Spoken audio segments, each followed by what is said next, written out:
우리는 지금 바울 일행이 1차 전도 여행 중에 비시디아 안디옥에 이르러서 지금 진행되고 있는 이야기를 함께 나누고 있습니다. 지난 주일에 회당에 찾아가 바울이 설교할 기회를 얻게 됐는데 그의 설교는 다시 사신 예수 그리스도, 모든 예언을 성취하신 예수 그리스도가 바로 우리의 구세주라고 하는 예수 그리스도로 가득 찬 그 설교를 이미 살폈습니다. 유대인들이 가장 존경하는 왕 다윗에게 약속하신 구주가 바로 예수 그리스도시고, 가장 존경받는 선지자 세례 요한이 증거했던 바로 그분이 예수 그리스도시고, 죽일 만한 죄를 찾지 못했음에도 빌라도를 통해서 십자가에 예수님 못 박아 죽였던 바로 그분이 예수 그리스도시고, 하나님이 친히 죽은 자 가운데서 다시 살리신 이가 예수 그리스도시고, 대적하여 예수님을 거부하고 대적하여 십자가에 못 박았음에도 불구하고 누구든지 믿는 자들에게 의롭다 하심을 얻게 하시는 이가 예수 그리스도라고 하는 것입니다. 예수 그리스도 그분이 바로 복음이십니다. 이런 복된 소식, 거절하고 거부하고 쾌락을 부려 예수님을 십자가에 못 박아 죽였음에도 불구하고 마음을 열고 누구든지 믿기만 하면 의롭다 하시고 하나님의 자녀되게 하시는 이 복된 소식을 들으면, 그렇지, 나도 그 예수님 믿어야지, 그게 정상이죠. 바울이 이같이 설교했을 때 두 종류의 아주 상반되는 반응이 있었습니다. 한 가지는 긍정적인 반응입니다. 이방인들 가운데 유대교로 개종했던 거룩한 사람들이 있었어요. 그리고 일부 유대인들이 긍정적인 반응을 보입니다. 43절에 회당의 모임이 끝난 후에 유대인과 유대교에 입교한 경건한 사람들이 많이 바울과 바나바를 따르니 두 사도가 더불어 말하고 항상 하나님의 은혜 가운데 있으라 권하니라. 42절에 보니까 이 사람들이, 그러니까 바울을 따랐던 사람들이죠, 다음 안식일에 말씀을 전해달라고 요청을 합니다. 44절에 한 주가 지나서 그 다음 안식일입니다. 온 시민이 거의 다 하나님의 말씀을 들으러 모였다고 본문이 기록하고 있습니다. 48절에 보니까 이방인들이 듣고 기뻐하여 하나님의 말씀을 찬송하며 영생을 주시기로 작정된 자는 다 믿더라. 52절에 제자들은, 여기서 말하는 제자들은 비시디아 안디옥에 거주하면서 바울을 만나 복음을 듣고 예수님을 믿은 사람들입니다. 그들은 기쁨과 성령이 충만했다, 그렇게 증거하고 있습니다. 하나님이 베풀어 주신 크고 놀라운 은혜, 복음, 구원의 비밀을 듣고 믿음의 자리로 나아갔을 때 기쁨과 성령이 충만했다. 너무나도 당연하고 정상적인 그런 일들이었습니다. 그런가 하면 어떤 사람들은 바울의 설교를 듣고 복음을 거부하고 바울 일행을 배척했습니다. 놀랍게도 그들은 선택을 받은 백성이었던 유대인들입니다. 45절에 시기가 가득하여 반박하고 비방했다. 50절에 선동하고 박해했고, 그리고 마침내 그 지역에서 쫓아냈다고 말합니다. 그런 일을 행했던 유대인들은 어떤 사람들입니까? 그들은 선민인, 하나님이 구별해내신 선택받은 백성들입니다. 그럼에도 그들은 하나님의 가장 큰 사랑, 메시아 예수 그리스도를 거절하고 독생자를 십자가에 못 박아 죽였던 악을 행했던 사람들입니다. 그 같은 유대인들이지만 믿기만 하면 의롭다함을 받고 하나님의 자녀가 되는 길을 열어주셨습니다. 놀라운 은혜가 아닐 수 없습니다. 이 기쁜 복음을 그들이 이제 들은 것입니다. 그런데 왜 유대인들이 이 놀라운 복음을 듣고도 오히려 비방하고 불신하고 배척하고 그랬을까요? 거기에는 적어도 두 가지 이유는 있다 생각합니다. 한 가지는 선입관입니다. 유대인들은 하나님이 보내신 구원자는 이스라엘만을 위한 구원자라고 생각했습니다. 바울은 지금 예수님은 유대인뿐만 아니라 이방인들도 믿기만 하면 구원을 받는다고 온 인류의 구원자로 지금 예수 그리스도를 증거하고 있는 것이죠. 그러니 유대인들이 자신들이 가지고 있는 선입관과 대치되는 온 인류의 구원자 예수 그리스도 수용하고 받을 수 없다는 것입니다. 또 한 가지는 거부감입니다. 본문 44절에 보니까 그 다음 안식일에는 온 시민이 거의 다 하나님의 말씀을 듣고자 하여 모이니, 유대인들은 안식일마다 회당에 모여서 예배를 드립니다. 그런데 그 유대인들은 거기 살면서 그 예배에 빠지는 법이 없습니다. 예배에 참석을 아주 고정적으로 다 한다는 거죠. 우리는 주일날 예배를 빠지는 분들이 있어서 또 안 오셨나 왜 그러나 걱정하고 그러는데 유대인들은 그러지 않는다는 거예요. 그런데 그 다음 안식일이 됐는데 엄청나게 많은 사람들, 온 시민이 다 모였다. 본문이 그렇게 말했어요. 그러면 그 누굽니까? 유대인들은 고정적으로 참석하는데 그 다음 주에, 그 다음 안식일에 엄청나게 모였어요. 그 사람은 다 이방인들입니다. 그 무리를 보고 시기가 가득했다. 수많은 이방인들이 거기 모인 거 보고 꼴 보기 싫어진 것입니다. 바울과 바나바를 거부하고 거절했다. 이것은 메시지를 거부한 것입니다. 귀를 닫고 마음을 닫고 들으려고도 하지 않는 것입니다. 바울과 바나바를, 그리고 그들의 메시지를 거절했다는 것은 메시아를 거절한 것이고 예수님을 거절한 것입니다. 어리석은 모습이 아닐 수 없습니다. 은혜를 거절하는 악을 그들이 지금 행하고 있는 것입니다. 신앙, 그러면 내가 임의로 할 수 있는 인간의 사건이라고 생각하기 쉽습니다. 내가 예수 믿고 싶으면 믿고 안 믿고 싶으면 안 믿고, 여러분 이런 생각은 큰 착각입니다. 신앙은 결코 내 재량에 의해서 임의로 할 수 있는 것이 아닙니다. 하나님의 뜻대로 되어지는 하나님의 사건입니다. 그러므로 내가 지금 예수님을 믿고 있다, 이것은 하나님께로부터 벌써 크고 놀라운 은혜가 임해 있다는 사실을 우리가 다시 확인해야 할 것입니다. 영생을 주시기로 작정된 자는 다 믿더라. 이는 사도들의 신앙 고백이고 저와 여러분 우리의 신앙 고백이기도 합니다. 영생을 주시기로 작정된 자는 다 믿는다. 이 신앙이 주는 유익이 무엇인가? 함께 이 시간 두 가지를 살피면서 주시는 은혜를 나누려고 합니다. 이 고백을 갖고 있는, 이 신앙을 갖고 있는 사람은 어떤 유익이 있습니까? 첫째로 소망을 갖게 됩니다. 우리 주님께서 예루살렘 도성을 바라보시고 슬퍼하며 우셨습니다. 누가복음 13장 그리고 19장에 이런 장면이 나옵니다. 또 사도 바울의 경우를 보면 우상의 도시였던 아덴을 바라보면서 이름도 모르는 신들을 경배하는 그들의 잘못된 그런 영적인 상태를 보면서 의문을 일으키고 그 도성 때문에 마음에 그 거룩한 분노를 가졌다고 사도행전 17장에 그렇게 증거하고 있습니다. 그런데 이상한 것은 슬퍼하기도 하고 의문을 가지고 그 도성을 바라보면서 그런 마음을 가졌음에도 불구하고 바울은 아덴 전도를 포기하지 않습니다. 예수님은 예루살렘을 포기하지 않으십니다. 예루살렘에 계시는 동안에 낮에는 성전에서 가르치시고 밤에는 감람산에서 그들을 위하여 쉬지 않고 기도하셨습니다. 왜 그랬을까요? 그들이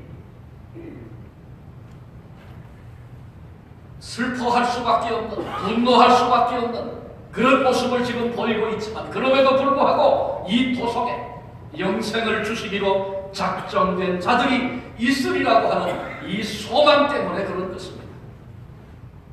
사람들의 됨됨이를 보면 전도하고 싶은 마음이 뚝 떨어지는 그런 때도 있습니다. 하도 악해서 예수 믿을 만한 사람이 이 무리 중에는 한 사람도 있을 것 같지 않은 그런 때도 있습니다. 그러나 우리도 바울처럼 이 성 중에 내 백성이 많으니라 위로하시는 주님의 음성을 들을 수 있어야 합니다. 그래야 포기하지 않습니다. 그래야 소망을 가지고 계속해서 전도할 수 있는 것입니다. 영생을 주시기로 작정된 자들이 있으리라. 자들은 다 믿는다. 이 말씀은 두 번째로 우리에게 확신을 가져다 줍니다. 바울이 비시디아 안디옥에서 전도할 때 확신 가운데 전도했습니다. 그 확신은 크게 두 가지로 나눌 수 있는데 한 가지는 동기 면에서 확신이 있었고 다른 한 가지는 결과적인 면에서 확신입니다. 동기적인 측면에서 확신이라고 하는 것은 무슨 얘기냐 하면 먼저는 사실을 증거했기 때문에 확신할 수 있었습니다. 거짓을 말하면서 확신하는 사람은 어리석은 사람입니다. 예수 그리스도의 사건, 우리 주님이 아기 예수로 인간의 몸으로 이 땅에 우리를 찾아오신 우리 주님의 탄생, 주님께서 주님을 대적하고 하나님을 떠났던 모든 인류의 죄를 대신해서 십자가에 죽으신 십자가의 사건, 죽음의 권세를 깨뜨리시고 말씀대로 사흘 만에 부활하신 그 부활의 사건, 이 모든 것은 다 역사적인 사실입니다. 두 사도는 지금 엄연한 사실을 그대로 증거하고 있기에 확신할 수 있는 것입니다. 그들이 눈으로 보았고 경험했기 때문에, 확신이 있기 때문에 그 사실을 담대히 증거할 수 있었던 것이죠. 두 번째는 주님의 명령을 따라 전했기 때문에 확신할 수 있었습니다. 바울의 증거는 사실에 근거한 증거였을 뿐만 아니라 전하라고 명령하신 주님의 명령 앞에 순종한 일이었기 때문에 확신 가운데 할 수 있었습니다. 성령이 이르시되 내가 불러 시키는 일을 위하여 바나바와 바울을 따로 세우라 했습니다. 성령께서 바울과 바나바를 이유 있어 불러 세우셨습니다. 그리고 그들을 복음을 증거하게 하시려고 내어 보내신 것입니다. 그 성령의, 그 주님의 명령에 순종하고 있기 때문에 그것은 주님의 뜻이고 그 뜻을 지금 내가 행하고 있기 때문에 확신을 가지고 행할 수 있는 것입니다. 내 뜻대로 내가 좋아서 주님과는 상관도 없고 심지어는 주님을 거역하는 그 일에 확신하며 산다면, 행한다면 그 사람은 어리석은 사람이면 틀림이 없습니다. 우리가 확신을 가질 수 있는 것은 이게 하나님의 뜻이구나, 이게 분명해지면 흔들리지 않는 확신으로 그 길을 걷게 되는 것이죠. 세 번째로 그들이 확신할 수 있었던 것은 뜨거운 사랑으로 전했기 때문에 그렇습니다. 하나님의 명령이라고 해서 마지못해서 한 것이 아니고 안디옥 사람들 구원에 내도록 뜨거운 사랑의 동기를 가지고 그들에게 가서 지금 복음을 전하고 있습니다. 미움을 품고 있는 한 어떤 확신을 해도 안 됩니다.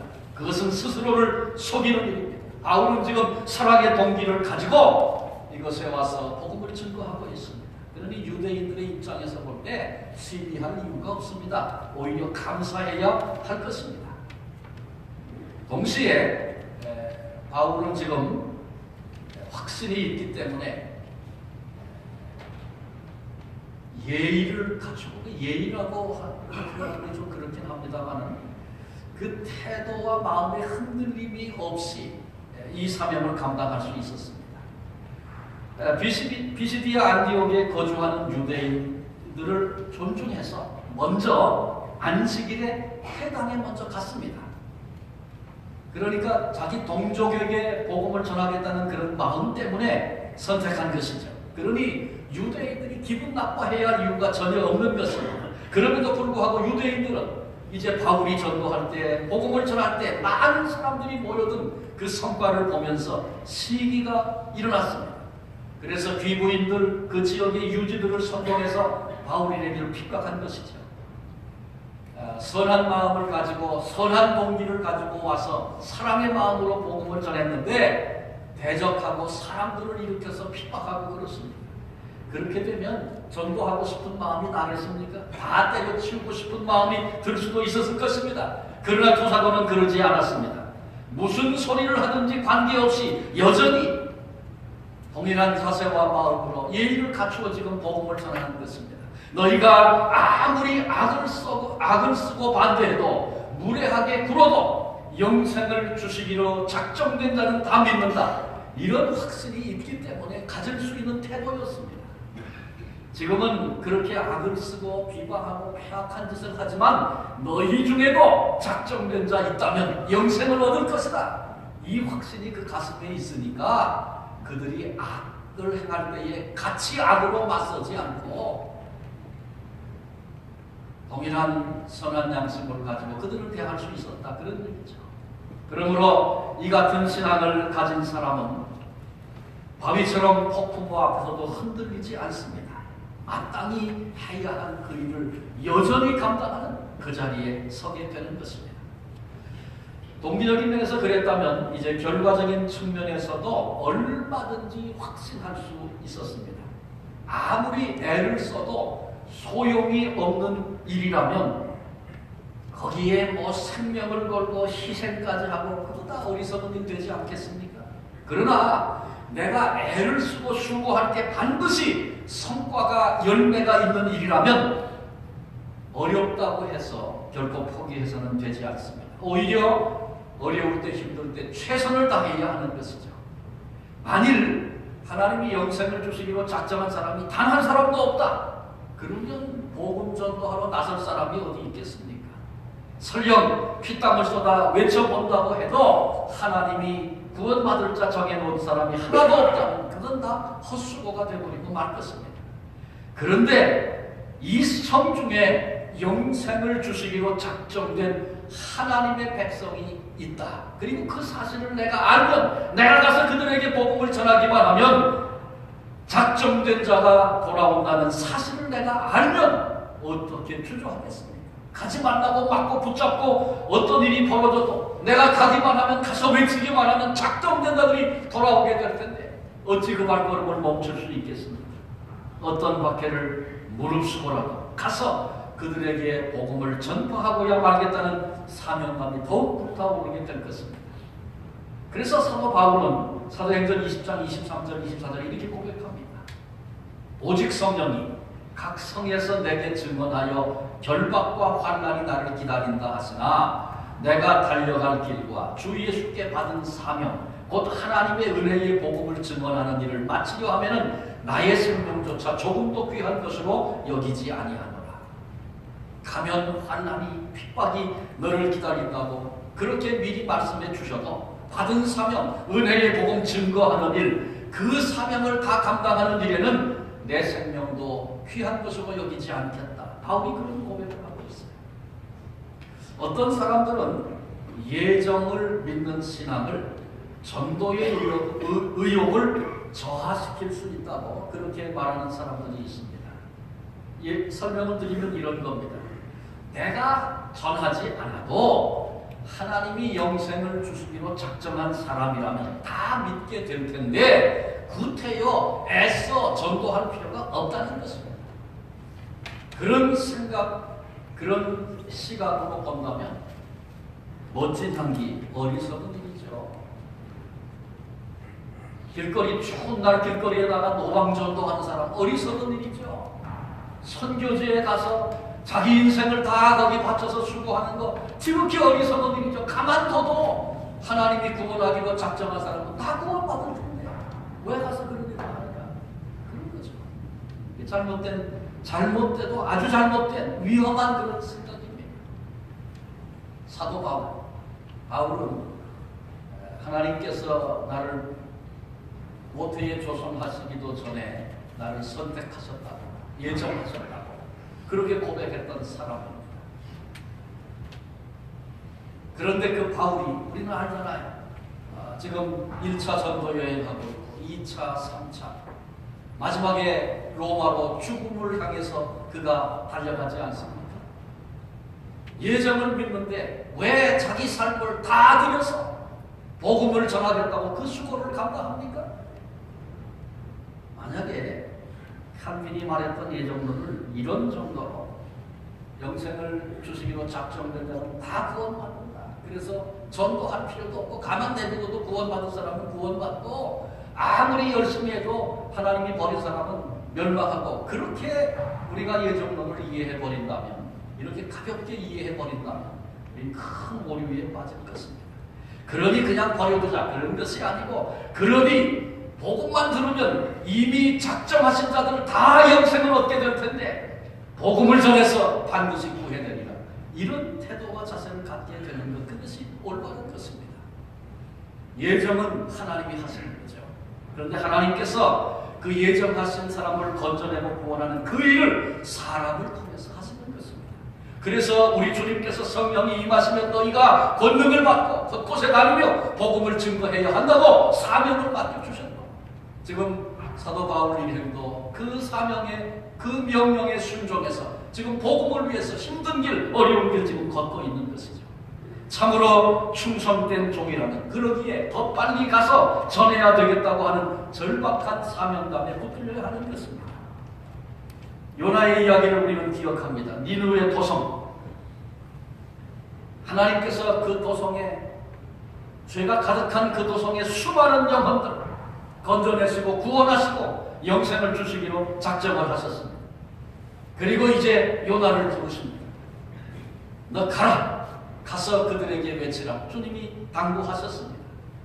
그런데 요나는 자기가 가지고 있는 선입관 거부감 때문에 탐탁지 않게 생각을 합니다. 그래서 마침내 타시스로 도망을 가지 않습니까? 원수, 적국의 수도 그 땅은 빨리 망해야 된다. 거부감입니다. 그리고 아마 내가 가서 그렇게 외치면 돌로 나를 칠 것이다. 이런 선입감도 그에게는 있었습니다. 그러나 그가 외칠 때 그 영혼들이 회개하고 돌아오는 이야기 우리 다 아시죠? 그건 요나의 외침에 능력이 있어서 그런 게 아니고 하나님께서 작정하신 거예요. 니느웨 사람들 다 회개하고 돌아와 돌이켜 구원받게 하시니까 하나님이 작정하신 일입니다. 요나가 외칠 때 하나님의 작정하신 그 일이 이루어진 것입니다. 하나님께서 계획하신 그 비밀을 요나가 알았다면 기꺼이 가지 않았겠어요. 기대하며 가지 않았겠어요. 이루실 그 일을 바라보고 감격으로 외치지 않았겠습니까? 근데 이 비밀을 모르니까 요나는 도망다니는 거죠.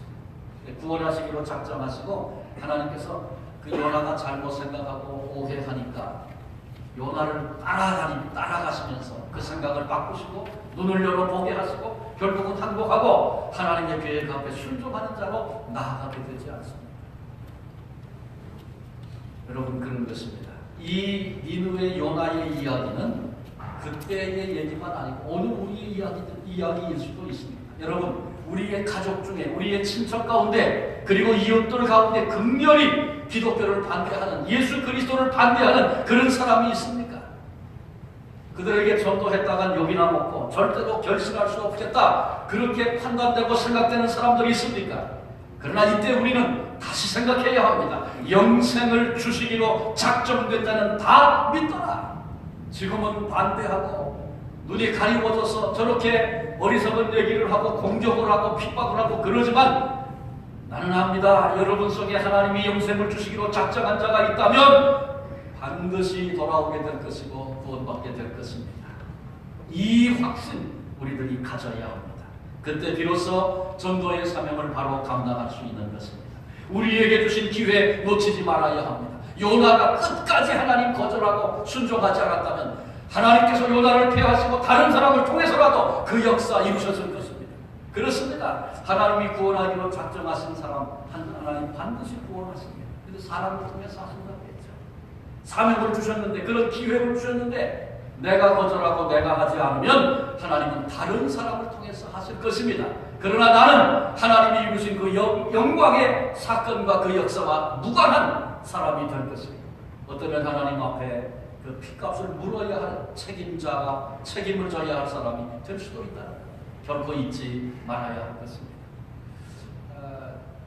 오래전에 읽었던 글 가운데 아주 짧은 글인데 그렇게 생각이 나요. 이스라엘에 한 랍비가 있었다 합니다. 어느 날 그 집에 한 나그네가 들어왔어요.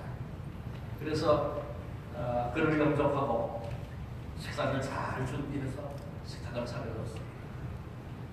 랍비가 기도를 하려고 하는데 이 나그네가 기도도 하지 않고 숟가락을 들고 음식을 먹기 시작합니다. 랍비가 화가 났습니다.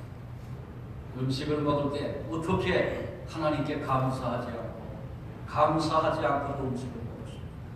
호통을 치면서 그 사람 밥도 못 먹게 하고 내쫓아 버렸습니다. 그리고 이제 기도하려고 밥을 먹으려고 기도하려고 자리 가지 않는데 하나님께서 이 랍비에게 말씀을 하셨다. 얘야, 내가 그 친구를 구원하려고 12년을 기다리다가 너에게 보내줬는데 너는 단 5분도 참지 못하고 그 사람을 내쫓아. 하나님이 그런 말씀을 하셨다. 그러니까 하나님께서 그 사람을 구원해내시려고 오랫동안 참으시고 그 생의 걸음을 인도해서 한 랍비를 만나게 하셨는데 못마땅해서 흥분해서 분노해서 내쫓아버린 이 랍비의 잘못을 하나님이 그렇게 말씀하시더라고요. 그래서 이 랍비가 깜짝 놀라서 바깥으로 뛰어나가 보니까 암만 찾아도 그 나그네를 찾을 수 없었다. 여러분, 혹시 이런 일들이, 이런 비극이 우리에게도 일어나고 있는 것은 아닙니까? 하나님이 우리에게 주신 기회를 놓치지 말아야 합니다. 문이 닫히기 전에 가야 합니다. 하나님이 이제는 그만, 그리고 문 닫으세요. 그때는 아무리 몸을 일으켜도 아무리 애를 써도 열매 맺을 수 없는 그런 때가 우리 앞에 온다는 거 잊지 말아야 할 것입니다. 우리는 지금 성탄절을 한 주일 앞에 두고 있습니다. 성탄절은 어떤 날입니까? 하나님께서 영생을 주시려고, 작정된 자를 구원하시려고 우리 가운데 찾아오신 날입니다. 길이 되시고 진리가 되시고 생명이 되어 주시려고 우리 주님이 인간의 몸을, 아기의 몸을 입으시고 우리의 역사 가운데로 뛰어오신, 들어오신 그와 같은 날입니다. 놀라운 은혜입니다. 우리에게 베푸신 놀라운 사랑입니다. 동시에 그 은혜와 사랑 이면에는 우리에게 맡겨주신 사명이 있다는 것 동시에 기억해야 할 것입니다. 영생을 주시기로 작정된 자, 구원해 내시려고 주님이 땅에 오시고 십자가에 죽기까지 하셨는데 오늘 우리로 하여금 그 작정된 자를 찾아내고 성탄의 복음을, 우리 주님의 사랑을, 하나님의 사랑을 증거하며 전해야 할 사명이 우리에게 있다는 것 다시 확인합니다. 우리 중앙에 사랑하는 성도 여러분, 증인이 되는 일에 우리 모두 감대해야 합니다. 우리 주변에 하나님께서 영생을 주시기로 작정된 자들이 있다는 이 소망 놓치지 말아야 합니다. 다 반대하고 다 비난하고 관계하기 어려운 그런 사람들, 그 속에도 하나님께서 영생을 주시기로 작정된 자가 있다는 이 소망을 붙잡아야 합니다. 뿐만 아니라 하나님께서 구원하시기로 작정한 자, 우리가 사랑의 마음으로 복음 전하면 반드시 어떤 과정을 통과해서든지 반드시 돌아오게 된다는 확신을 우리 모두 가져야 합니다. 우리 남은 생에 그래서 이 일을 위해서 기도하고 이 놀라운 사명을 감당하는 복된 주님의 증인들이 되어주시기를 주님의 이름으로 축원합니다. 기도하시겠습니다. 하나님, 피시디아 안디옥 한국의 땅에서 바울이 예수 그리스도 복음을 증거할 때 작정된 자 다 믿는 역사가 있었음을 우리가 말씀을 통해 살폈습니다. 피시디아 안디옥에서만의 이야기가 아니고 오늘 우리가 살아가고 있는 이 땅에 하나님께서 구원하시기로 작정된 자가 내 주변에 얼마든지 있다는 이 소망을 놓치지 않게 해 주옵소서. 하나님이 작정한 자, 지금은 거절하고 거부하고 어떤 행동을 할지라도 반드시 돌아오겠다고 하는 확신이 우리 속에 불처럼 일어나서 남은 생에 달려가 이 사명 감당하고 그 기회의 문이 닫히기 전에 이 일들을 이루어내는 귀한 사명 이루어갈 수 있도록 축복해 주시옵소서. 우리의 부모, 형제, 자녀, 친척, 이웃 가운데 아직 주님을 알지 못하고 오히려 비난하는 자리에 있는 사람들이 있습니까? 그들 앞에 왜 나를 두셨는지 하나님 앞에 질문하고 그 대답을 얻는 저희들 되게 하소서. 예정하신 사람들을 우리들을 통해 구원해내시고자 하시는 하나님의 거룩한 뜻에 동참할 수 있는 우리 모두가 되게 하시고 바로 이 일을 위해서 주님이 아기 예수로 우리를 찾아오신 이 성탄절에 이 소망과 이 확신을 다시 붙잡는 우리들 되게 하여 주옵소서. 우리를 어두운 가운데서 불러내시고 하나님의 자녀 삼으시고 영광스러운 소망을 가슴에 품게 하신 예수 그리스도의 이름으로 감사하며 기도하옵나이다. 아멘.